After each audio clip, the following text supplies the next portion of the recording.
Hörmətli xanım sədr, hörmətli millət vəkilləri, Azərbaycan Respublikasının 2025-ci il üçün dövlət büdcəsi ölkənin inkişaf prioritetlərinə uyğun, maliyyə dayanıqlığı və sosial öhdəliklərin tam yerinə yetirilməsi prinsiplərinə müvafiq şəkildə icra edilmişdir. Hesabat ili ərzində qlobal iqtisadiyyatda davam edən qeyri-müəyyənliklərə baxmayaraq, dövlət başçısının rəhbərliyi altında ölkəmizdə makroiqtisadi sabitlik qorunmuş, iqtisadi artım təmin edilmiş, dövlət siyasətinin əsas prioritetləri nəzərə alınaraq bütün tədbirlər ardıcıl şəkildə həyata keçirilmişdir. Azərbaycan Respublikası Prezidentinin qeyd etdiyi kimi, biz böyük infrastruktur layihələrini icra edir, müxtəlif sahələrdə rəqabət qabiliyyətini artırmağa yönəlmiş islahatlar həyata keçirir, dayanıqlı və innovativ iqtisadiyyat qurmaqla yanaşı xarici investisiyaları cəlb edir və yerli istehsalın gücləndirilməsi istiqamətində mühüm addımlar atırıq.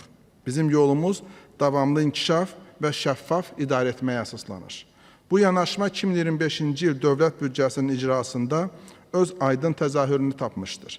Büdcə həm iqtisadi artımın dəstəklənməsinə, həm sosial öhdəliklərin tam icrasına, həm də işğaldan azad edilmiş ərazilərin bərpasına xidmət etmiş, Azərbaycanın 2030-cu ilədək milli prioritetlərinə doğru inamlı irəliləyişləri təmin etmişdir. Müstəqil Azərbaycanın həyata keçirdiyi uğurlu xarici siyasət kursu son illərdə ölkəmizin beynəlxalq mövqeyini daha da möhkəmləndirmiş, regionda sülhün, təhlükəsizliyin və əməkdaşlığın təmin olunmasında rolunu əhəmiyyətli dərəcədə artırmışdır. Hörmətli millət vəkilləri, 2025-ci ildə Azərbaycan Respublikasında ümumi daxili məhsul real ifadədə 1,4% artmış və 129,1 milyard manat təşkil etmişdir. 2025-ci ildə adam başına düşən ümumi daxili məhsul artaraq 12,6 min manat olmuşdur. İqtisadiyyatın diversifikasiyası və qeyri-neft sektorunun dinamik inkişafı nəticəsində 25-ci ildə qeyri-neft sektorunda 2,7% real artım əldə olunmuş, ÜDM-in 72%, yaxud 92,3 milyard manatı qeyri-neft sektorunun payına düşmüşdür. Bu isə 24-cü illə müqayisədə mütləq ifadədə 6,1 milyard manat çoxdur. Qeyri-neft ixracı 8,1% artaraq 3,6 milyard dollara çatmışdır. Profisitli tədiyyə balansı, monetar və fiskal siyasətin sıx əlaqələndirilməsi nəticəsində məzənnə sabitliyi qorunmuşdur. 25-ci ilin dekabr ayında illik inflyasiya 5,2%, orta illik inflyasiya isə 5,6% təşkil etməklə hədəf diapazonunda qalmışdır. Hesabat ilində əhalinin adam başına düşən nominal gəlirləri 7,6%, orta aylıq nominal əmək haqqı 9,3% artmışdır. Hər iki göstərici inflyasiya səviyyəsini xeyli üstələmişdir ki, bu da ölkədə sosial rifahın yaxşılaşdığını bir daha təsdiq edir. Cari ilin əvvəlinə ölkənin məcmu valyuta ehtiyatları 85,1 milyard manat, 85,1 milyard ABŞ dolları təşkil etmişdir. Xarici dövlət borcunu təqribən 17,7 dəfə üstələmiş, istehsal olunan ÜDM-in isə 112,1%-nə bərabər olmuşdur. Azərbaycan ÜDM-dən artıq valyuta ehtiyatlarına malik olan az saylı ölkələrdən biridir. Belə yüksək ehtiyat səviyyəsi makroiqtisadi sabitliyin, milli valyutanın dayanıqlığının və ölkənin xarici maliyyə öhdəliklərini yerinə yetirmək qabiliyyətinin mühüm təminatıdır. 25-ci ildə Azərlight markalı xam neftin bir barelinin dünya bazarlarındakı satış qiyməti orta hesabla 71 ABŞ dolları səviyyəsində qərarlaşmış, büdcədə nəzərdə tutulmuş qiymət göstəricisi ilə müqayisədə 1,4% artıq olmuşdur. Hesabat dövründə fiskal intizam qorunmaqla büdcə qaydasının göstəriciləri yuxarı hədlər daxilində icra olunmuşdur. 2025-ci ildə icmal büdcənin qeyri-neft baza kəsirinin qeyri-neft ÜDM nisbət göstəricisi 18,6% təşkil etmişdir. Bu isə 22% səviyyəsində müəyyən edilmiş hədəf göstəricisindən 3,5% bəndi azdır. Qeyd edək ki, icmal büdcədə qeyri-neft gəlirlərinin payı 55,2%-ə çatmış və əvvəlki illə müqayisədə 2,8% bəndi artmışdır. Dövlət borcunun idarə edilməsi sahəsində də müsbət dinamika qorunmuşdur. 26-cı ilin iyulun 1-nə dövlət borcu 24,1 milyard manat və ya ÜDM-in 18,4% səviyyəsində olmuşdur. Bu göstərici ilin əvvəli ilə müqayisədə 11,9% azalmışdır. Dövlət istiqrazlarının orta ödəmə müddəti 3,8 ilə çatmış, 7 və 10 illik istiqrazların borc portfelindəki payını isə artmışdır. Beləliklə, portfelin keyfiyyəti ciddi şəkildə yaxşılaşmışdır. Dövlət Neft Fondunun 26-cı ilin 1 yanvar tarixinə olan aktivləri 13,5 milyard ABŞ dolları artaraq 73,5 milyard ABŞ dollarına çatmış, makroiqtisadi sabitlik və inkişaf üçün güclü, uzunmüddətli bufer yaradılmasına imkan vermişdir. 25-ci ildə dövlət maliyyəsinin idarə olunması sahəsində də mühüm müsbət nəticələr əldə edilmişdir. Belə ki, ötən il dövlət büdcəsinin mədaxili 39,2 milyard manat olmaqla proqnoza qarşı 829 milyon manat və ya 2,2%, 2024-cü illə müqayisədə isə 2 milyard manat və ya 5,4% çox icra edilmişdir. Qeyri-neft sektoru üzrə daxil olmalar proqnozla müqayisədə 311 milyon manat çox icra olunmaqla 20,4 milyard manat təşkil etmiş və büdcə gəlirlərinin 52% olmaqla 2024-cü ilin göstəricisini 756 milyon manat üstələmişdir. Dövlət büdcəsində qeyri-neft vergilərinin payının 59%-ə yüksəlməsi, əvvəlki illə müqayisədə isə 2,7% bəndə artması büdcənin neft gəlirlərinin asıllığının azalmasının mühüm bir göstəricisidir. Ötən il vergi orqanlarının xətti ilə büdcəyə 16,4 milyard manat, gömrük orqanlarının xətti ilə isə 6,4 milyard manat vəsait təmin edilmişdir. Vergi orqanlarının xətti ilə daxil olmuş vəsaitin 12 milyard manatı və ya 73,4% qeyri-neft, 4,4 milyard manatı və ya 26,6% neft sektorunun payına düşmüşdür. Büdcə təşkilatlarının ödənişli xidmətlərindən daxil olmalar 680 milyon manat və ya 2024-cü illə müqayisədə 132 milyon manat çox olmuşdur. Hesabat dövründə Neft Fondunun dövlət büdcəsinə transferi nəzərdə tutulan həcmdə, yəni 14,5 milyard manat məbləğində olmuşdur. Qeyd etmək istərdim ki, 25-ci ildə ölkənin sosial-iqtisadi inkişafının prioritet istiqamətləri və digər zəruri xərclərin icrası üçün tələb olunan məbləğdə maliyyə vəsaiti tam və vaxtında təmin edilmişdir. 25-ci ildə dövlət büdcəsinin xərcləri proqnozun 93,2% həcmində və ya 38,6 milyard manat icra edilmişdir. Bu da 24-cü illə müqayisədə 891 milyon manat daha çoxdur. Bütövlükdə ötən 5 ildə, yəni 2021-ci ildən illə 25-ci ili müqayisə etsək, dövlət büdcəsinin xərcləri 11,2 milyard manat və ya 41% artmışdır. Strukturuna görə dövlət büdcəsi xərclərinin 22,1 milyard manatı və ya 57,3% cari xərclərə, 14,4 milyard manatı və ya 37,3% əsaslı xərclərə, 2,1 milyard manatı və ya 5,4% dövlət borcuna və öhdəliklərinə xidmətlə bağlı xərclərə yönəldilmişdir. Qeyd olunmalıdır ki, hesabat ilində icra olunmuş 22,1 milyard manat məbləğində cari xərclərin 92% və ya 20,4 milyard manatı qeyri-neft qaz sektoru üzrə daxil olmaların hesabına qarşılanmışdır. Bu da bizim ana hədəflərimizdən birinə istiqamətlənmiş növbəti uğurlu nəticədir. Hesabat ilində sosial yönlü xərclərin maliyyələşməsi üçün dövlət büdcəsi xərclərinin təqribən 40% və ya 15,3 milyard manat vəsait istifadə olunmuşdur. Bu, 2024-cü illə müqayisədə 602 milyon manat daha çoxdur. Dövlət başçısının az təminatlı, xüsusən sosial cəhətdən həssas olan insanlara qayğısının təzahürü kimi ötən il növbəti sosial islahat zərfi reallaşdırılmış, islahat zərfi çərçivəsində minimum əmək haqları və pensiyalar, sosial müavinat və təqaüdlər artırılmış, islahatın maliyyələşdirilməsinə dövlət büdcəsindən 400 milyon manatdan artıq vəsait sərf edilmişdir. Ümumilikdə son 5 ildə sosial yönlü xərclər 3,9 milyard manat artmışdır.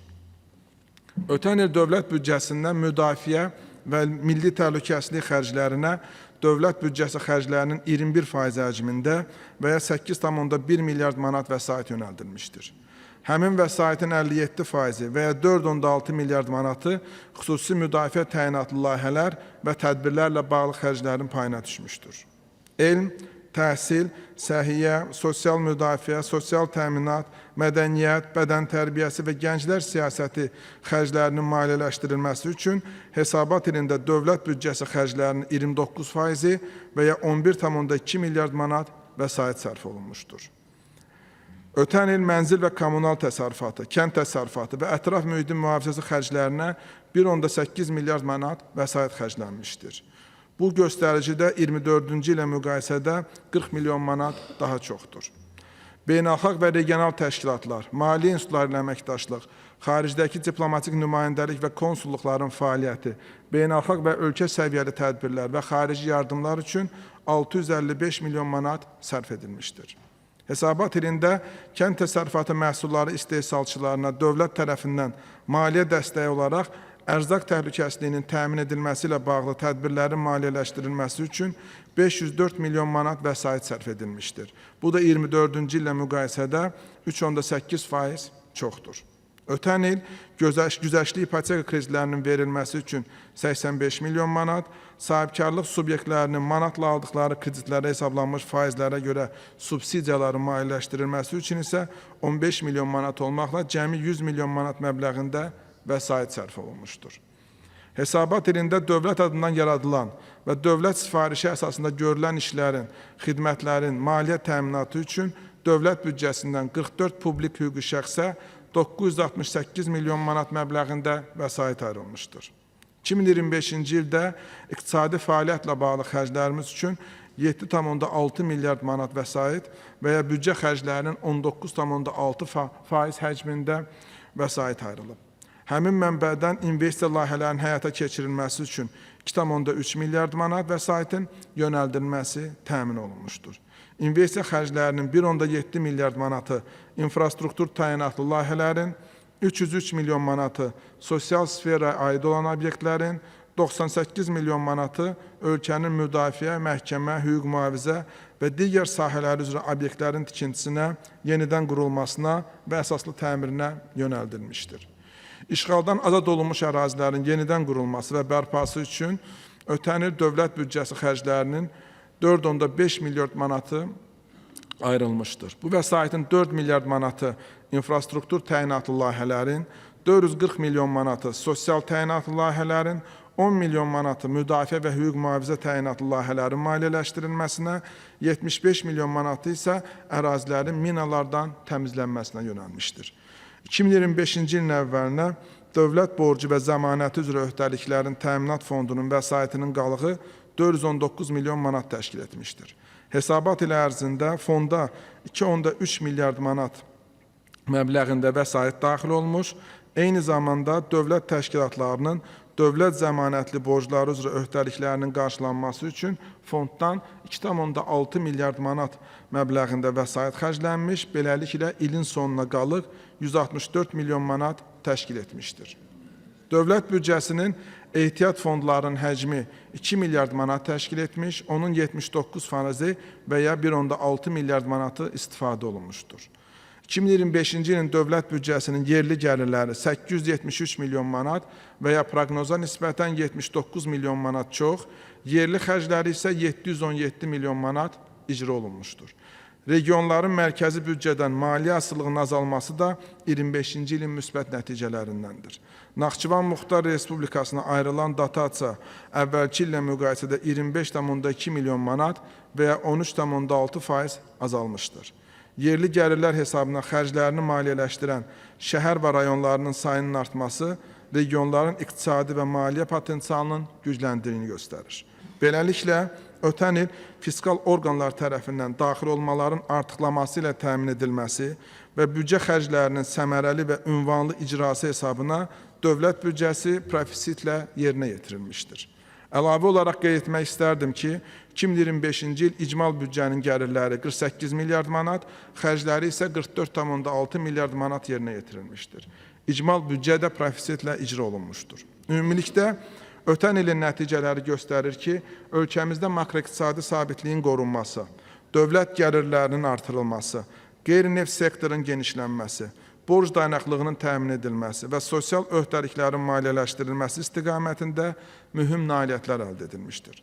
Qarşıdakı dövrdə əsas hədəf müsbət nəticələri möhkəmləndirmək, qeyri-neft gəlirlərinin artımını sürətləndirmək, dövlət xərclərinin səmərəliliyini yüksəltmək, büdcə sisteminin nəticə yönümlülüyünü daha da artırmaqdır. Əminlik ki, həyata keçirilən məqsədyönlü iqtisadi və fiskal siyasət ölkəmizin maliyyə dayanıqlığının möhkəmlənməsinə, əhalinin rifahının yüksəlməsinə və inkişaf hədəflərinə xidmət edəcəkdir. Hörmətli deputatlar, dövlət və icmal büdcənin icrası ilə bağlı göstəricilərlə yanaşı, hesabat ilində dövlət maliyyəsinin səmərəli idarə edilməsinin təşkili ilə bağlı görülən işlər barədə də məlumatları diqqətinizə çatdırmaq istərdim. Bildiyiniz kimi, ötən ilin 25 avqust tarixində ölkə başçısı tərəfindən dövlət maliyyəsi sahəsində idarə etmənin təkmilləşdirilməsi ilə bağlı müvafiq fərman imzalanmış və həmin fərmanla bir sıra tapşırıqlar verilmişdir. Bu tapşırıqlara uyğun olaraq 25-ci il ərzində rəqəmsal dövlət maliyyə idarə etmə sistemi yaradılmış, onun əsasnaməsi təsdiq edilmişdir. Görülən işlər nəticəsində bu sistemin əsas struktur elementlərindən olan e-müqavilə, e-rüsum, büdcə məlumat idarə etmə, elektron büdcə bələdçisi, dövlət müəssisələrinin rəqəmsal monitorinqi alt sistemləri, maliyyə hesabatlıq portalı hazırlanaraq istifadəyə verilmişdir.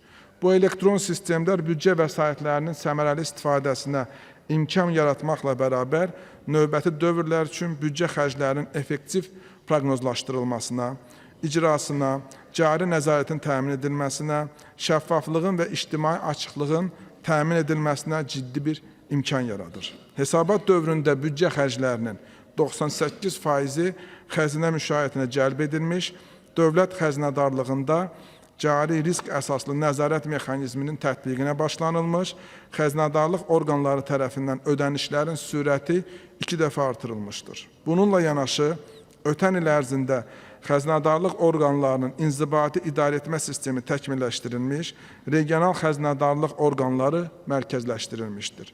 Hazırda ölkə üzrə bütün ödənişlər yalnız bir xəzinə orqanı vasitəsilə icra olunur.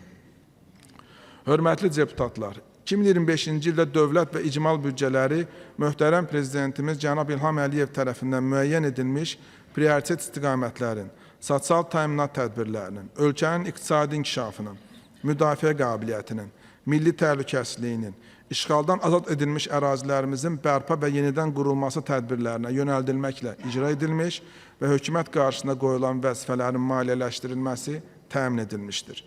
Çıxışımın yekunda 2025-ci ilin dövlət büdcəsinin icrası haqqında Azərbaycan Respublikasının qanun layihəsini dəstəkləməyə xahiş edir. Diqqətinizə görə təşəkkür edirəm. Sağ olun.